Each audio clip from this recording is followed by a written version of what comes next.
La plupart des investisseurs ne perdent pas de l'argent à cause des marchés, ils le perdent à cause de leur cerveau, à cause d'eux-mêmes. Et ça, les économistes l'ont prouvé. Le cerveau humain prend systématiquement des décisions irrationnelles. Et il y a 5 biais hyper importants qui expliquent 90% des erreurs des investisseurs. Si toi là qui regarde cette vidéo, tu les connais pas, la bourse elle va forcément te taxer à un moment ou un autre. Alors bienvenue sur cette vidéo, moi c'est Marco et aujourd'hui tu l'as compris, on va parler des 5 biais psychologiques qui te ruine le plus tes investissements en attaque directement. La psychologie, c'est 90% du résultat des investisseurs. C'est pas pour rien que la majorité des retails sous-performent.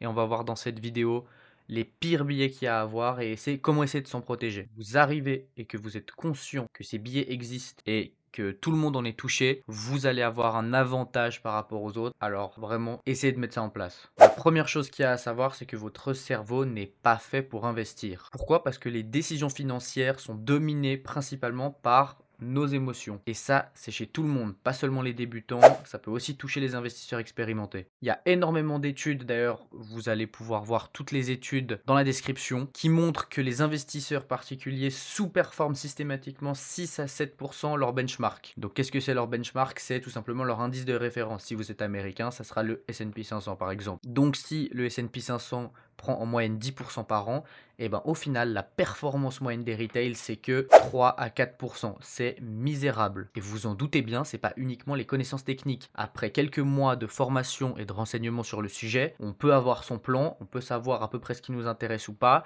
savoir quoi acheter. Donc, qu'est-ce qui fait la différence? Eh ben, ça va être sa psychologie, ça va être nos cerveaux et les billets les plus importants qu'on va voir dans cette vidéo qui sont à éviter. Notre cerveau, et encore plus de notre génération, il est habitué à avoir tout de suite. Mais en investissement, c'est contradictoire. On n'est pas là pour de la survie immédiate, on n'est pas là pour de la richesse rapide, on est là pour de la richesse à long terme et il faut formater notre cerveau pour ça. Une première astuce que je peux vous donner pour éviter tous les pièges, c'est tout simplement de raisonner en cycle. Tout dans la vie, dans les marchés, n'est que cycle. Et le plus connu que je vous ai mis à l'écran, il montre la cyclicité, concrètement le business cycle. Ce business cycle, la durée moyenne, c'est 4 à 5 ans et il est profondément lié à la liquidité. Ici, vous avez la charte qui vous le montre. Et ici, vous avez noté toutes les émotions qui nous parcourent dans un cycle de business cycle. Et c'est toujours la même chose, c'est de l'euphorie au top, de la panique, de la dépression sur les points bas. Et ça, c'est dramatique et c'est pour ça que les gens ne gagnent pas d'argent. Un actif de qualité acheté à un mauvais prix devient un mauvais investissement. Mais rappelez-vous d'une chose, les marchés et surtout la volatilité ne sont pas votre ennemi. Votre ennemi, il est dans la tête. La volatilité, ça va être votre allié qui va faire que vous allez surperformer l'inflation, surperformer tous les investissements sans risque et vous enrichir, mais sur le long terme. Pas sur un an, pas sur 6 mois, pas sur 2 ans, sur le long terme. Je vous montre maintenant cette charte qui est liée à ce que je vous ai montré avant. Et ici, ça correspond aux inflows et aux outflows, donc à la rentrée d'argent et à la sortie d'argent. Donc quand les investisseurs achètent le plus et quand les investisseurs vendent le plus sur les ETF S&P 500. Et comme c'est bizarre, qu'est-ce qui saute le plus aux yeux? C'est que sur les tops, donc quand le marché est sur les points hauts, par exemple là pendant la bulle internet, vous voyez ces énormes inflows, ou par exemple ici en 2006, 2007, 2008 juste avant la crise, ou et à l'inverse aussi sur les points bas, comme ici en 2002, 2003 sur les points bas ou en 2008, 2009, c'est là où vous avez les plus grosses ventes. Alors ici, ça s'arrête en 2019, donc on n'a pas les données actuelles, mais vous vous doutez bien que c'est similaire. Et donc ça, qu'est-ce que ça veut dire? Ça veut dire que juste à cause de notre psychologie, les gens achètent en euphorie sur les points hauts et vendent en panique sur les points bas. Bien que la majorité des cas, ça soit sur des actifs de qualité. Et donc, c'est vraiment la psychologie qui fait toute la différence. On va voir désormais les billets dangereux qui peuvent nous arriver en bull market, donc quand les marchés sont haussiers, voire très haussiers, et qu'il va falloir faire attention. Le premier, ça va être la surconfiance. Et celui-là, on l'a déjà tous ressenti à un moment ou à un autre. Quand on se sent plus intelligent que les autres, on est convaincu qu'on a raison, et toutes les analyses qui vont pas dans notre sens, non mais on les regarde pas, c'est nous, c'est notre avis, et il n'y a que celui-là qui compte. On se remet jamais en question, on surestime nos compétences, et souvent ça fait que 1, 2 ans, voire moins, qu'on est sur les marchés et les gains à court terme nous donnent l'illusion qu'on est tout simplement le meilleur, qu'on est meilleur que Warren Buffett, qu'on est meilleur que tout le monde et celui-là, il est très dangereux. Le deuxième, ça va être concrètement le FOMO. Qu'est-ce que ça va être le FOMO? Le Fear of Missing Out, c'est la peur de rater le train de la hausse. Concrètement, c'est avoir un comportement de mouton, avoir peur de rater l'opportunité du siècle. Tout le monde sur les médias dit que c'est bien, toutes les vidéos que vous voyez disent que c'est bien, tout le monde achète, le prix monte et vous vous dites allez, je me lance et vous vous lancez toujours au pire moment. Comme on le voit ici avec ces inflows, ces outflows, tous ces pics d'inflow que vous voyez comme ici en l'an 2000, c'est du FOMO. C'est les gens qui sont rentrés au pire moment parce que ils étaient habitués à la montée des prix et ils ont suivi la masse. Et un troisième biais très dangereux, c'est l'effet de récence. Notre cerveau, comme je l'ai dit tout à l'heure, a du mal à se projeter à long terme. Et donc c'est dangereux parce que si ça monte à court terme, parfois de manière parabolique, et ben on va tendance à avoir se dire bon bah ça va continuer. C'est une vision qui ignore les cycles, qui ignore la liquidité, qui ignore énormément de choses et du coup c'est aussi un biais très dangereux. À l'inverse, on va regarder les biais les plus dangereux qui nous arrivent en bear market, donc en marché baissier. Le premier et le plus important, c'est l'aversion aux pertes amplifiées. Pourquoi? Parce que tout simplement gagner 1000 $ ou perdre 1000 $, ce n'est pas du tout la même chose pour notre cerveau. Notre cerveau va amplifier la réaction lorsque l'on perd 1000 $. Que 1000 $ pour vous, ça soit beaucoup ou ce soit rien du tout par rapport à votre portefeuille, ça sera la même chose pour d'autres montants. Les pertes feront toujours plus mal que si vous gagnez ce même montant. Le deuxième, et celui-là il est dévastateur, c'est le billet de disposition. Qu'est-ce que ça va être? Ça va être les gens qui vendent trop vite leur position gagnante et qui ne vendent pas leurs perdants, ou encore pire, qui les rachètent.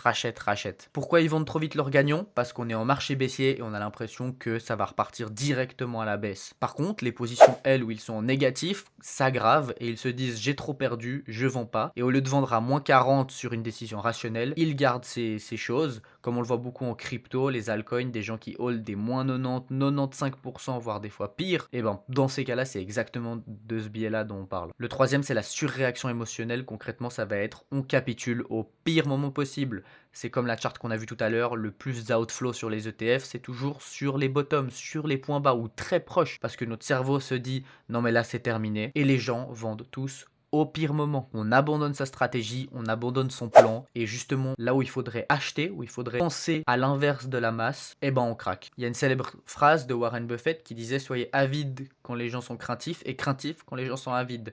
Et ça représente parfaitement ce biais. Quand tout le monde panique, c'est pas du tout le monde paniqué et justement c'est le moment où il faudrait acheter. Et inversement, quand tout le monde achète, c'est le moment où il faudrait vraiment faire attention et au moins ne pas acheter, voire alléger peut-être un peu ses positions. Mais bien sûr, c'est plus facile à dire qu'à faire. Et le quatrième, c'est le biais d'ancrage et celui-là, on l'a tous déjà eu à un moment ou un autre. D'ailleurs, comme tous ces biais, hein, vous pouvez, n'hésitez pas à le dire en description, mais je pense qu'on a tous déjà été touchés par un au moins ou plusieurs de ces billets. C'est d'être bloqué sur un prix, sur un montant de notre portefeuille et en fait ça nous ronge. Concrètement, vous avez un portefeuille par exemple en crypto, vous avez 10 000 $ et vous montez à 20 000 $, vous êtes content. Après ce portefeuille baisse de 20 000 à 17 000, vous restez comme bloqué sur ces 20 000 $ et vous vous dites non mais moi je revends que à 20 000, allez je revends à 20 000, 20 000 c'était bien quand même, 20 000 c'était bien, mais quand on était à 20 000, non mais ça fait que monter, ça va pas s'arrêter. Et pour finir on baisse 13 000, 10 000, 8 000, 5 000 et vous restez ancré, vous restez figé parce que vous vous rappelez de ces bons moments où vous étiez sur vos sommets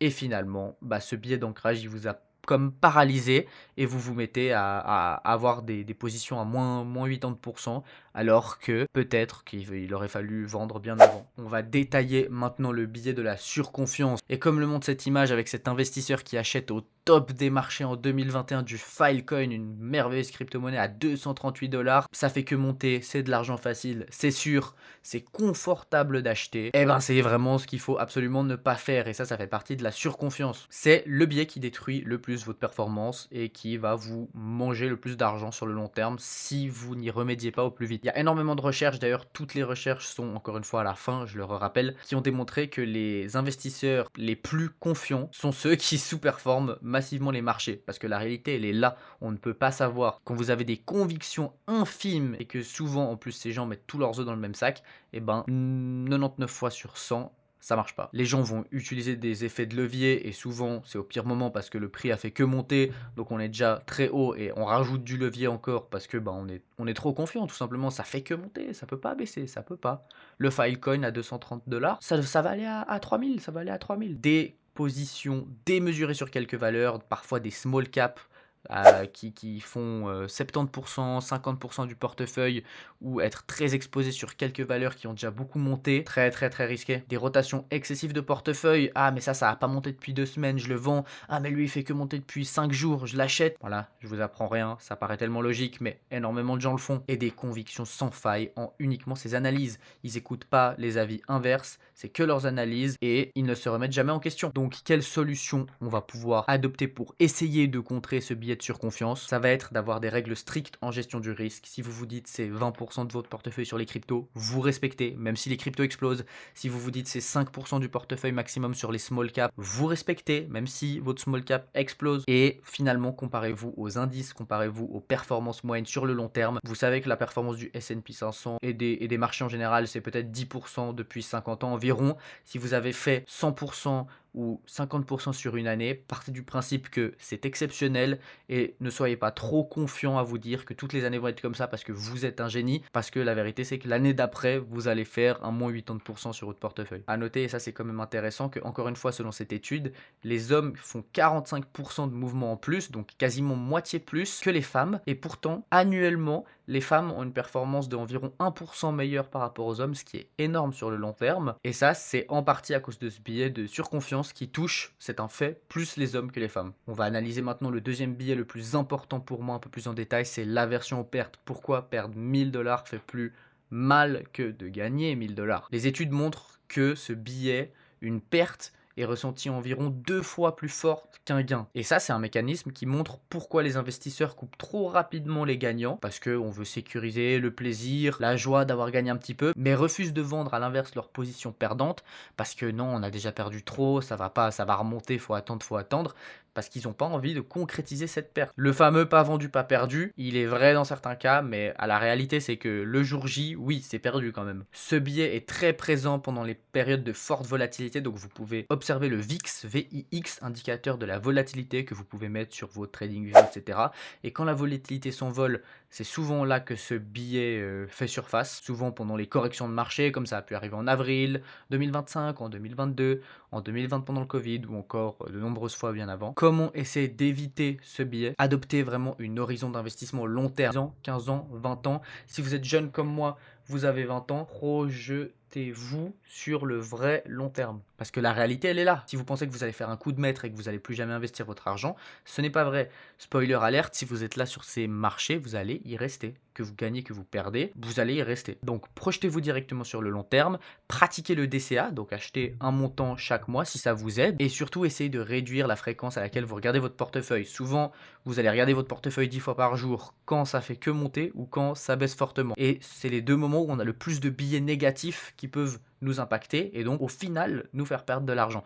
Donc dans ces moments-là, essayez de nous forcer, ne regardez pas les cours, suivez votre plan, suivez votre analyse initiale que vous avez idéalement écrit et réagissez pas aux fluctuations du prix dans la journée, quoi. Les billets suivants maintenant, ça va être le billet de disposition. Qu'est-ce que c'est? On l'a dit tout à l'heure, c'est vendre les gagnants trop vite et garder trop longtemps les perdants. Cette étude montre que les actions que vous avez vendues trop rapidement, elles surperforment ensuite celles que vous avez conservées d'au moins 3 ou 4% par an. Donc à long terme, la différence est énorme. Comment essayer de contrer ça? Ça va être d'établir des règles concrètes de vente, mais pas basées sur l'évolution du prix, mais vraiment sur l'évolution de votre thèse.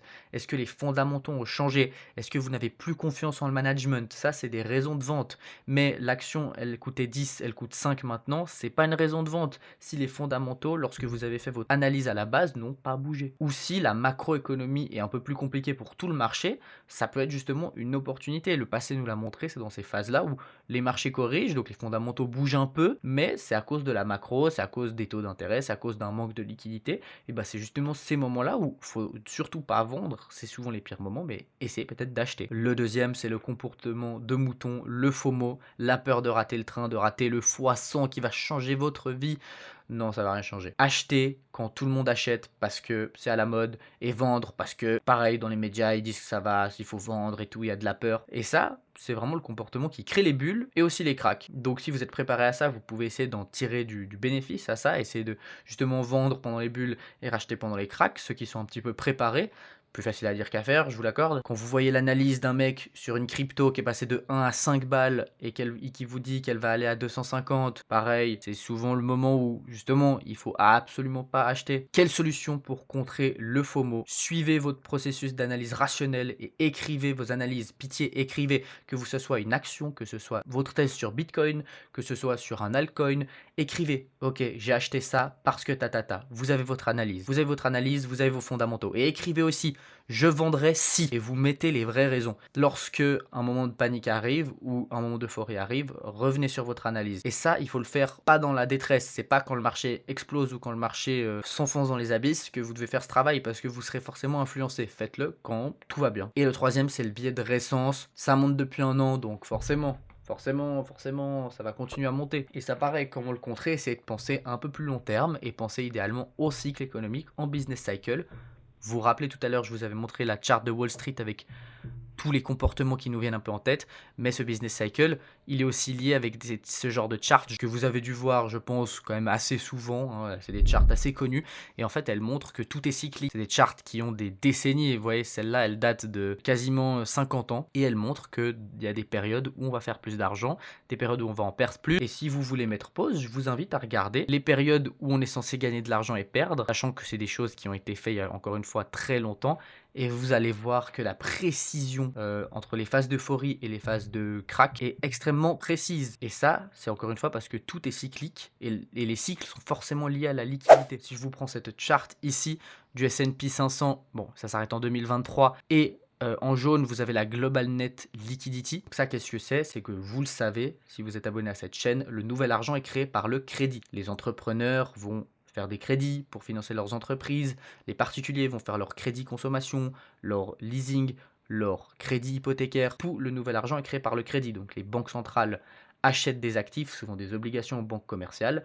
Donc les banques commerciales ont plus d'argent qui vont ensuite, via le crédit, les dispatcher dans l'économie. Forcément, ça finit toujours par se retrouver sur les marchés. Donc quand la Global Net Liquidity, qui d'ailleurs n'est pas la M2, la M2 c'est la masse monétaire totale, la Global Net Liquidity c'est le nouvel argent qui est créé, le nouvel argent frais, celui qui est susceptible le plus d'arriver sur les marchés. Et c'est pour ça que je préfère regarder la Global Net Liquidity. Faites attention, si vous avez le choix entre regarder les deux, privilégiez celle-ci à la masse monétaire M2 qu'on voit aussi assez souvent. Et donc ce qu'on voit, c'est que sur le long terme, en fait, les marchés sont corrélés à la liquidité mondiale qui est, elle, corrélée par ces business cycles, par ces petits cycles, comme on l'a montré déjà par deux charts avant. Vous voyez ici justement, en 2020, on a mis les taux à zéro, on est passé en quantitative easing, pardon, donc on a imprimé beaucoup d'argent. Donc la Global Net Liquidity a fortement monté et les marchés ont suivi. À partir de 2022, l'inflation était là parce que forcément on imprime énormément d'argent à des fins non productives, donc ça fait de l'inflation, donc il faut le contrer. On a réduit le bilan, donc la liquidité mondiale a baissé et les marchés ont suivi. Tout encore une fois n'est que cycle. Et ce genre de chart, essayez de vous poser, de les regarder, vous verrez que c'est très précis. Maintenant qu'on a vu tous ces biais négatifs, je vais essayer de propager un petit peu de positif. Il y a des biais que c'est bien si vous les adoptez. Certains traits, si vous essayez de les adopter et qu'en plus vous essayez d'éviter ceux qu'on vient de citer, vont vous permettre de surperformer, de battre le marché sur le long terme. Le premier, ça va être une discipline rigoureuse. Suivez votre plan d'investissement et respectez-le tout le temps, même quand c'est dur. Évitez les décisions impulsives. Le deuxième, c'est ayez une humilité intellectuelle. Ça, c'est ce qui manque beaucoup aux politiciens d'aujourd'hui d'ailleurs, mais c'est hyper important et quand on est dans ce milieu, dans les marchés, dans la finance, on est obligé de l'avoir si on veut être performant. On va se tromper, partez du principe que l'échec, que de se tromper, c'est pas grave. Au moins, vous prenez du risque, vous avez noté toute votre analyse, si vous vous êtes trompé, c'est pas grave, mais il faut l'avouer et essayer de comprendre ce qu'on a fait de faux pour tout simplement ne pas refaire ses erreurs et essayer d'être le plus juste sur le long terme. Donc apprendre de ses erreurs et ne pas s'enfermer sur son analyse. Quand on voit qu'on a tort, c'est qu'on a loupé quelque chose, alors on accepte et on essaye de voir où on s'est trompé. Le troisième, c'est la diversification intelligente. Attention, diversification intelligente, c'est pas acheter tout, parce que ça dilue les performances sur le long terme, ça a été montré, c'est comme avoir trop de lignes en portefeuille, ça dilue les performances, c'est similaire. Réduisez le home bias, c'est-à-dire qu'il y a une étude qui montre que la majorité des investisseurs sont surpondérés par rapport à où ils habitent, donc essayez de ne pas surpondérer où vous habitez, mais vraiment d'être diversifié mondialement parlant et sectoriellement parlant, mais ayez quand même vos thèses qui sont basées sur vos analyses, sur vos méga tendances, peut-être sur la liquidité, sur les cycles économiques, qui vont faire que vous êtes quand même assez concentré sur vos thèses, mais diversifié à la fois. Et le dernier, forcément, adopter une horizon long terme. Ça peut clairement être votre motte par rapport aux autres investisseurs. Il faut se rendre compte de ça. Si vous maîtrisez ces billets et que vous évitez les dangereux qu'on a vu tout à l'heure, c'est votre motte, c'est votre avantage par rapport aux autres. Et c'est ce qui peut faire que vous allez battre le marché sur le long terme. Et rappelez-vous d'une chose, c'est quand même le plus important. Peu importe l'analyse, peu importe vos thèses, les marchés ont toujours raison et vous ne pouvez pas les contrôler. Par contre, ce que vous pouvez contrôler le plus possible, c'est votre psychologie et vos décisions. Et c'est là que se trouve le vrai pouvoir d'un investisseur, le vrai mot qui va faire que vous allez surperformer. Et j'aimerais finir cette vidéo par cette petite charte du S&P 500 qui montre que sur le long terme, peu importe les cracks, peu importe le bruit, puisque les monnaies sont imprimées, puisque les monnaies sont diluées, puisque la valeur des monnaies fiduciaires baisse, et ben les actifs sont haussiers.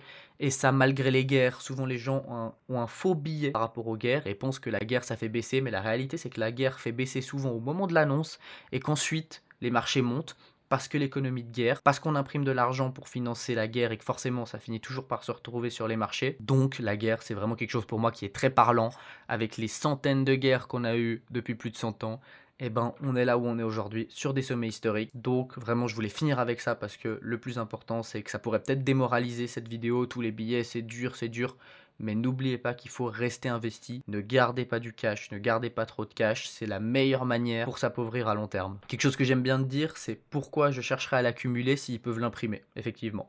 Effectivement. Quand on se pose cette question, ça fait réfléchir. Et je vous mets ici les quelques études que j'ai consultées, mais il y en a encore d'autres, c'est les principales pour cette vidéo, n'hésitez pas à aller faire un tour. Donc voilà, j'espère que vous avez apprécié cette vidéo, essayez d'intégrer ça à vos analyses au quotidien et vous allez pouvoir peut-être surperformer le marché. N'hésitez pas à me dire en commentaire aussi, vous, quel biais vous touche le plus. N'hésitez pas aussi à mettre un petit pouce bleu si vous avez apprécié. On se retrouve la semaine prochaine pour une nouvelle vidéo. Ciao, ciao.